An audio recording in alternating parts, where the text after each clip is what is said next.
जय हिंद साथियों, आप सभी का मेरा नमस्कार। और चलिए आज हम जो बात करने जा रहे हैं, आज से एक नए टॉपिक की स्टार्ट करेंगे। वो है बिहार दरोगा। अगर आप बिहार दरोगा की तैयारी कर रहे हैं और आपका भी ये पहला अटेम्प्ट है, मतलब पहली बार एग्ज़ाम देंगे पीटी का, तो आप जो है आज से सिर्फ मेरे साथ बने रहेंगे और पीटी में 100% सिलेक्शन होगा। चलिए, और इससे पहले बता दें कि आप में से जो भाई नए हैं चैनल को प्लीज़ सब्सक्राइब करें, भाई का सपोर्ट करें।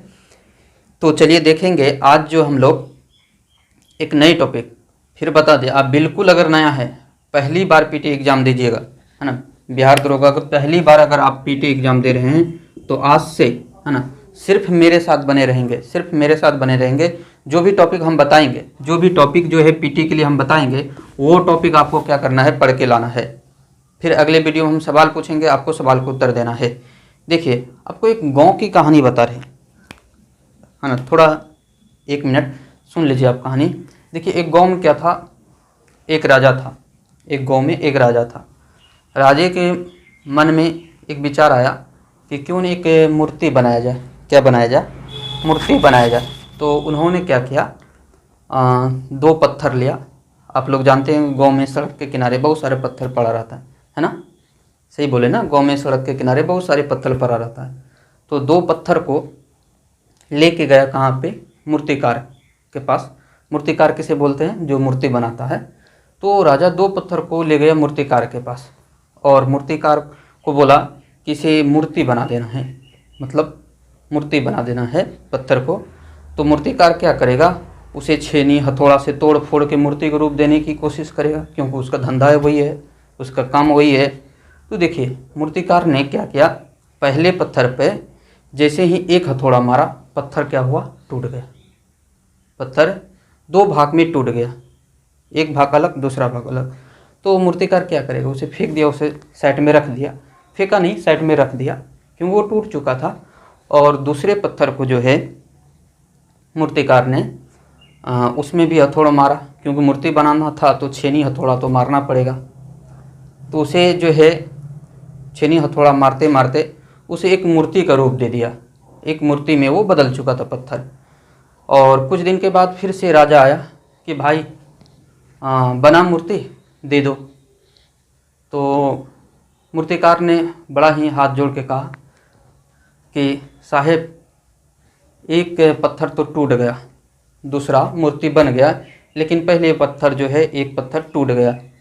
तो कहा कोई दिक्कत नहीं, कोई दिक्कत नहीं, है ना, दीजिए। तो मूर्तिकार ने, है ना, जो मूर्ति बना था जिस पत्थर का, वो पत्थर दे दिया इसे। किसे? राजा को दे दिया।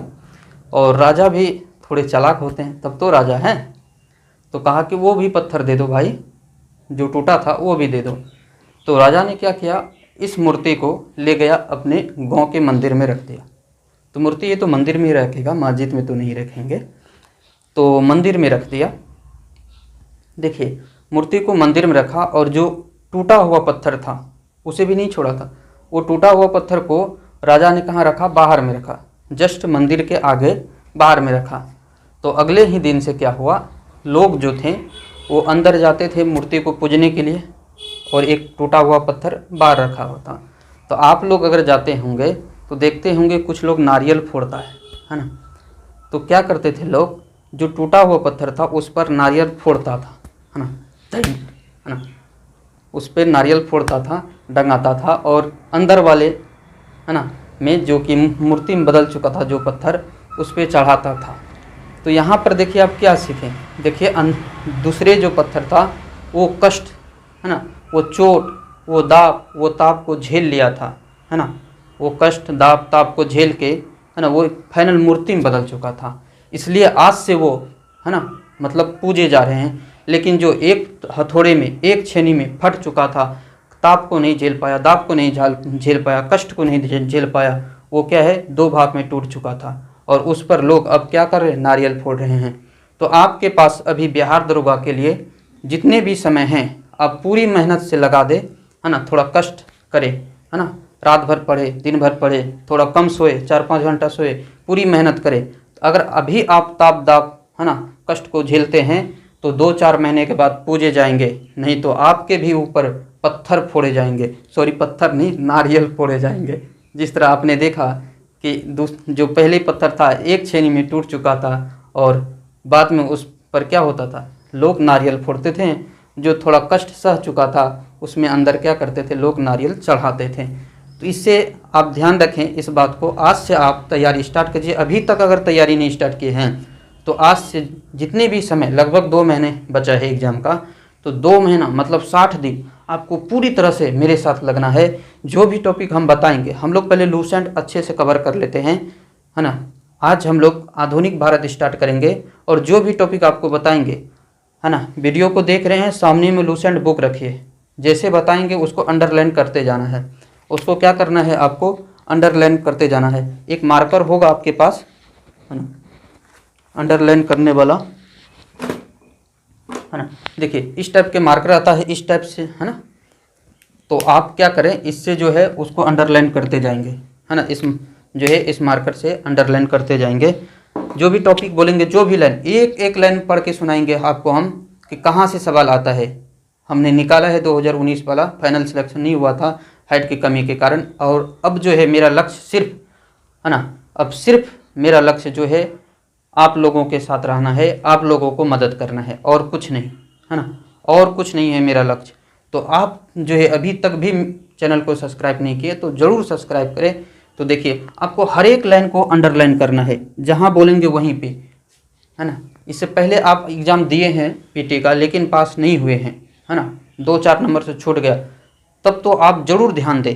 और नए भाई जो हैं, पहला जो इस बार पहली बार एग्ज़ाम देंगे पीटी का, वो तो 100% मेरे साथ बने रहें। और चलिए देखते हैं हम लोग।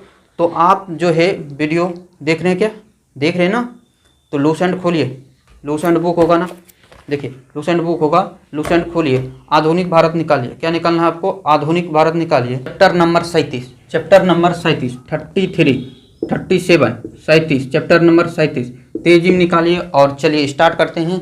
जैसे जैसे बताएंगे वैसे वैसे आपको अंडरलाइन करते जा रहा है। अगर आप नए हैं, पहली बार दे रहे हैं, तो 100% मेरे साथ बने रहिए। इस बार 100% आप बिहार दरोगा बनेंगे। SI 100% बन के रहना है, वर्दी लेके रहना है। और इसके बाद जो है ना, जब आपके कंधों पर, है ना, सितारे लग जाएंगे, तो इसके बाद आपका लाइफ जो है ऑटोमेटिक बदल जाएगा, है ना। एक दिन में, 1 मिनट में आपका लाइफ बदल जाएंगे, है ना। जब आप फाइनल मेरिट लिस्ट देखिएगा, ओ मेरा तो नाम आ गया, है ना। और आपका घर वाले तो क्या, उसको तो लगेगा, है ना, कि क्या मिल गया, कहने की इतना खुशी होगा, कहने की बात नहीं है। और थोड़ा बहुत तो पड़ोसन जलना स्टार्ट हो जाएगा। जी हाँ, पड़ोसन तो 100% जलना स्टार्ट हो जाएगा कि लोग, पड़ोसन के बेटा जो है या बेटी जो है बन गया SI, और वो अपना बेटा को कहेगा तुम तो क्या हो, तुम तो नलायक हो, है ना। तो चलिए 37 नंबर आप निकाल चुके हैं, 37 नंबर टॉपिक। देखिए आपको जैसे जैसे बोलेंगे वैसे वैसे आपको अंडरलाइन करते जाना है। ये मुगलों से स्वतंत्र होने वाले राज्य एवं संस्थापक, मुगलों से स्वतंत्र होने वाले राज्य एवं संस्थापक, यहाँ से सवाल बनता है ना, यहाँ से सवाल बनता है। तो आपको क्या करना है, इसे याद रखना है। देखिए अवध की स्थापना किसने किया था, तो अवध की स्थापना किसने किया था, अंडरलाइन करना है। आपको याद रखना है कि सादत खां। देखिए यहाँ पर डेट नहीं लिखा है, कई बार एग्जाम में डेट पूछे जाते हैं कि अवध की स्थापना जो है कब हुआ था। तो यहाँ पर हम डेट के साथ भी बोल रहे हैं, आपको डेट जो है साइड में लिख लेना है। जस्ट जहाँ पर ये लिखा है उसी के साइड में आपको डेट भी चिपका देना है ना, ताकि दोनों एक साथ याद हो जाए। तो अवध की स्थापना सादत खां ने किया था 1722 में, डेट भी लिख लीजिए साइड में, 1722 में किया था। आगे देखिए हैदराबाद की स्थापना किया था कौन, चिनकलीज खां, है ना, चिनकलीज खां ने कब, 1724 में। लूसेंट में देखिएगा 1725 लिखा है, आप उसे काट के 1724 कर लीजिए, आप गूगल पर भी सर्च कर सकते हैं, है ना। चलिए आगे, रुहेलखंड की स्थापना ध्यान रखना है, रुहेलखंड। तो रुहेलखंड की स्थापना कौन किया था, वीर दाऊद एवं अली मोहम्मद खां। कब किया था, रुहेलखंड की स्थापना पूछेगा, रुहेलखंड के जो है स्थापना कब हुआ था, तो डेट लिख लीजिए, 1714 में जो है रुहेलखंड की स्थापना हुआ है, 1714 लिखेंगे रुहेलखंड। आगे देखिए बंगाल, बंगाल की स्थापना पूछेगा तो आप लोग को उत्तर करना है, इसे टिक कीजिए, इसे ये सारे चार्ट जो है हमें अंडरलाइन करना है, सारे याद रखना है। तो बंगाल मुर्शीद कुली खां, डेट लिखे वहाँ पे 1713, मुर्शीद कुली खां 1713, है ना। आगे देखिए कर्नाटक, तो कर्नाटक की स्थापना कौन किया था, है ना, सादुतुल्ला खां 1717 में, 1717। और भरतपुर की स्थापना जो किया था चूड़ामन और बदन सिंह, जो कि आप डेट लिखेंगे चूड़ामन और बदन सिंह 1700 ईस्वी में इसकी स्थापना किया था। तो ये डेट के साथ आपको याद रखना है, इसे जो है सारे को डेट के साथ याद रखिए, है ना। देखिए इसमें पहले आपको जो अंडरलाइन करना है कि मुअज्जम जो है बहादुर शाह का पूर्व नाम क्या था। तो बहादुर शाह का जो वास्तविक नाम था मुअज्जम था, इसे आप अंडरलाइन करें। चलिए कर चुके हैं, आगे बढ़िए। देखिए इसके बाद शाह ए खबर के उपनाम से किसे जानते हैं, शाह ए खबर के उपनाम से किसे जानते हैं, इसे भी अंडरलाइन करना है। तेजिम कीजिए अंडरलाइन। तो किसे जानते थे, बहादुर शाह को। आगे बढ़िए और अगले देखिए अंडरलाइन करना है हमें, जहांदार शाह ने अपने शासनकाल में जो है लाल कुमारी नामक वेश्या को हस्तक्षेप करने का आदेश दे रखा था। तो सवाल यहाँ से बनेगा, है ना, इसे भी अंडरलाइन करें। अगले देखिए आपको जहाँ बोल रहे हैं सिर्फ उसी को अंडरलाइन करना है। देखिए लूसेंट में कहीं कहीं गलत दे रखा है, लूसेंट में कहीं कहीं जो है गलत दे रखा है, तो हम गलत को भी सही करेंगे, है ना। आप लोग को नहीं पता होगा तो गलत ही पढ़ते जा रहे हैं गलत ही। एग्जाम में आया तो, है ना, फिर गया भैंस पानी में, फिर कुछ ऐसे कहानी हो जाएगा, गया भैंस पानी में, है ना। तो आपने अंडरलाइन कर लिया है, आगे बढ़िए। देखिए आपसे यहाँ पर अगले जो अंडरलाइन करना है, शासक निर्माता के रूप में किसे जानते हैं, शासक निर्माता, किंग मेकर, है ना। तो हुसैन अली खां अब्दुल्ला खां, इसे अंडरलाइन करें। हुसैन अली खां अब्दुल्ला खां को क्या बोलते थे, शासक निर्माता। इन्होंने कुल 4 मुगल सम्राट को बनाया था, है ना, 4 मुगल सम्राट को बनाया था। आगे बढ़िए, इसे अंडरलाइन कर ले। शासक निर्माता किसे बोलते थे, हुसैन अली खां और अब्दुल्ला खां, इसे किंग मेकर बोलते थे। आगे आपको यह जो अंडरलाइन करना है, लंपट मूर्ख किसे बोलते थे, लंपट मूर्ख, भाई लंपट मूर्ख है ना। आप भी अपने दोस्तों को, कुछ दोस्त को बोल देते हैं अरे तुम तो लंपट मूर्ख हो, तो लंपट मूर्ख बोलते थे जहांदार शाह को। टिक करें, अंडरलाइन करें, जहांदार शाह, है ना, लंपट मूर्ख जहांदार शाह।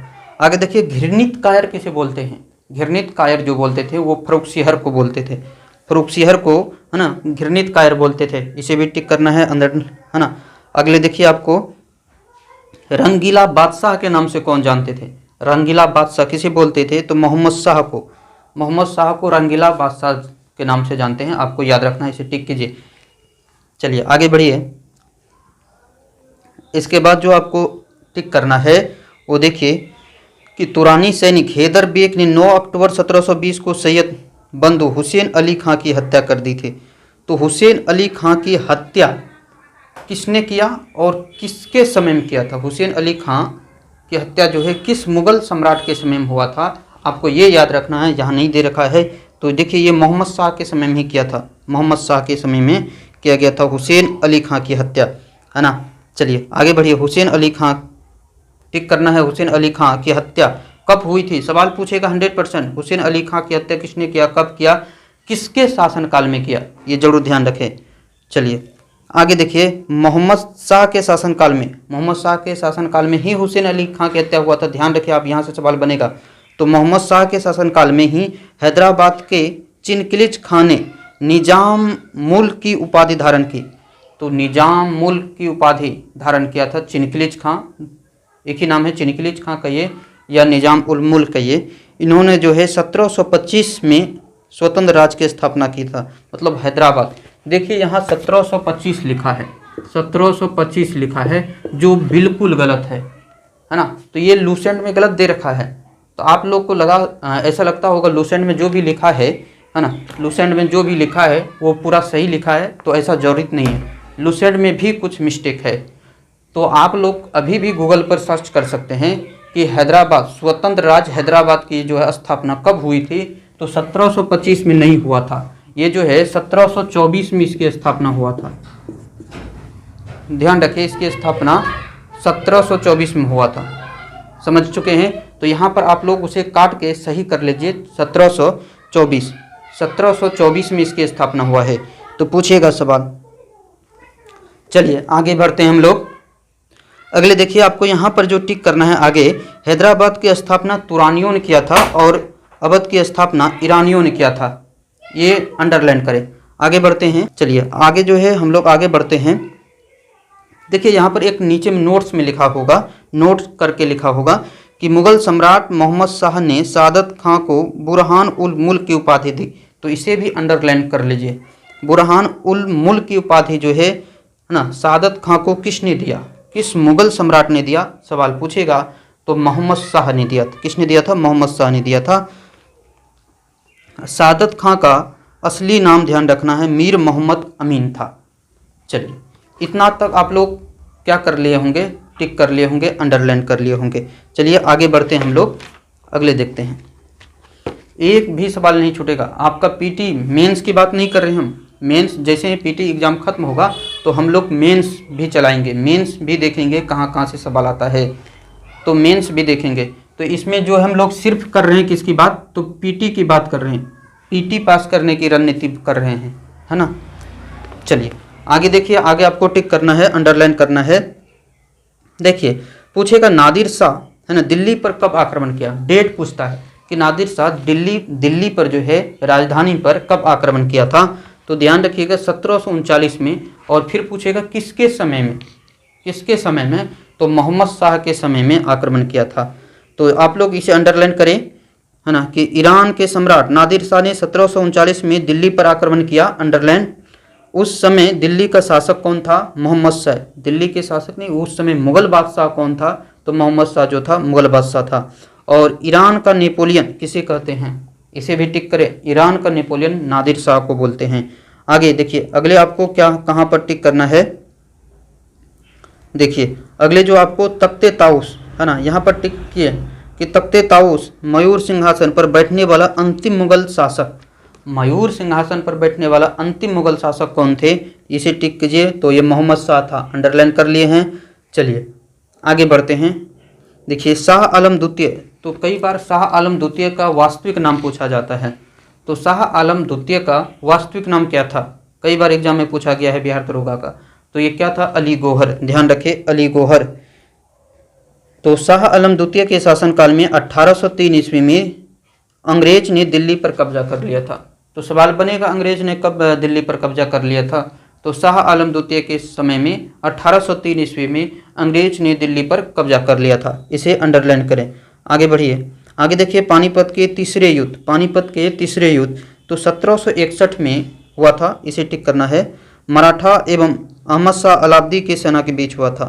मराठा और अहमद शाह अलाब्दी, ये अहमद शाह अलाब्दी कौन है? ये नादिर शाह के ही उत्तराधिकारी है। नादिर शाह के मरने के बाद ये बना था, है ना। तो आप पानीपत का तीसरे युद्ध 1761 में इस लाइन को अंडर करेंगे। किसके बीच हुआ था? मराठा एवं अहमद शाह अलाब्दी के बीच हुआ था, टिक करेंगे। और इस युद्ध में मराठा के हार हुआ, है ना। इसी युद्ध में जो है मराठा और जो थे हार गए थे। और मराठा में देखिएगा कि हर एक परिवार से कम 1-2 लोग इस युद्ध में मारे गए थे। आगे देखिए गुलाम कादिर खां, इसे याद रखिएगा, अंडरलाइन करना है। गुलाम कादिर खां ने 1806 में शाह आलम द्वितीय की हत्या कर दी। तो पूछेगा शाह आलम द्वितीय की हत्या कौन किया था? तो गुलाम कादिर खां कब किया था? 1806 में किया था। हो गया, याद हो गया, इसमें क्या है ना। आगे देखिए बहादुर शाह द्वितीय, बहादुर शाह द्वितीय इसे ही जफर कहते हैं। जफर इसलिए बोलते थे कि बहादुर शाह जो थे ये जफर के नाम से शायरी लिखता था या कविता लिखता था, इसलिए लोगों ने इसे जफर कहना स्टार्ट कर दिया। तो आप बहादुर शाह द्वितीय भी कह सकते हैं या बहादुर शाह जफर भी कह सकते हैं, कोई दिक्कत नहीं है ना। तो ये क्या था? अंतिम मुगल सम्राट था, याद रखिए, अंतिम मुगल सम्राट बहादुर शाह द्वितीय या बहादुर शाह जफर, है ना। आगे अगले आपको टिक करना है। देखिए 1800 सल्तन के क्रांति में भाग लेने के कारण अंग्रेजों द्वारा बहादुर शाह जफर मतलब बहादुर शाह द्वितीय को बंदी बना लिया गया और इसे भेज दिया गया था कहाँ? रंगून, है ना, रंगून भेज दिया गया था। आप लोग बताइए रंगून कहाँ की राजधानी है? वो वाले गाना सुने होंगे, मेरे, है ना, क्या बोलता है, मेरे पिया गई रंगून, है ना, वहाँ से किया टेलीफोन ना, वो गाना सुने होंगे। तो बताइए रंगून कहाँ की राजधानी है ना। मेरे पिया गई रंगून, वहाँ से किया टेलीफोन, है ना। तो रंगून कहाँ की राजधानी है? आपका ज्योग्राफी से सवाल बन जाएंगे। तो इसे अंडरलाइन कर लिए कि 1800 सल्तन की क्रांति में भाग लेने के कारण शाह आलम द्वितीय, है ना, शाह आलम द्वितीय ने बहादुर शाह जफर को बंदी बना लिया गया था और इसे भेज दिया गया था कहाँ, रंगून भेज दिया गया था। और बाद में देखिएगा तो 1862 में वहाँ पर ये इसकी मृत्यु हो जाते हैं। चलिए इसे अंडरलाइन करना है, यहाँ पर नहीं लिखा है, आप लोग ध्यान साइड में लिख लीजिए, है ना। बाद में वहाँ पर उसका मृत्यु हो जाता है 1862 में। देखिए अहमद शाह अलाउद्दीन का वास्तविक नाम ध्यान रखना है। तो अहमद शाह अलाउद्दीन का वास्तविक नाम क्या था, इसे अंडरलाइन करें, अहमद खां। और इसने भारत पर जो है कुल 8 बार आक्रमण किया था। इसने भारत पे कुल 8 बार आक्रमण किया था। और आप लोग को बताना है आगे कि अहमद शाह अलाउद्दीन, जो अहमद शाह अलाउद्दीन है ना, अहमद शाह अलाउद्दीन है, ये मोहम्मद शाह के शासनकाल में भारत पर कितने बार आक्रमण किया। मोहम्मद शाह के समय में भारत पर कितने बार, टोटल ये 8 बार आक्रमण किया था, लेकिन मोहम्मद शाह के समय में कितने बार किया था, आपको कमेंट बॉक्स में उत्तर देना है। और देखिए इसके बाद मुगलकालीन सम्राट, ये याद नहीं रखना है, एक बार इसे आप लोग पढ़ लीजिए, इसका सीरीज पढ़ लीजिए कई बार। पीटी में तो उम्मीद नहीं के बराबर है, लेकिन मेंस में यहाँ से सवाल बनता है कि आपको 4 मुगल सम्राट का नाम लिख देगा, है ना, कहेगा कौन, मतलब कि क्रम में लिखे, क्रम में लिखे। तो यहाँ से पीटी में बहुत ही कम चांस है, तो आप इसे छोड़ दीजिए। मेंस में ये सब पढ़ेंगे हम लोग, तो क्रम में लगाने के लिए पीटी में तो नहीं पूछेगा, है ना। पीटी में 99% संभावना है नहीं पूछेगा। तो चलिए आज जो है हम लोग यहीं तक रुकते हैं। अगर आपको वीडियो पसंद आया तो लाइक करें, वीडियो पसंद नहीं आया तो डिसलाइक करें, है ना। और क्यों नहीं पसंद आया कमेंट में ज़रूर लिखें। चलिए फिर मिलते हैं अगले टॉपिक में।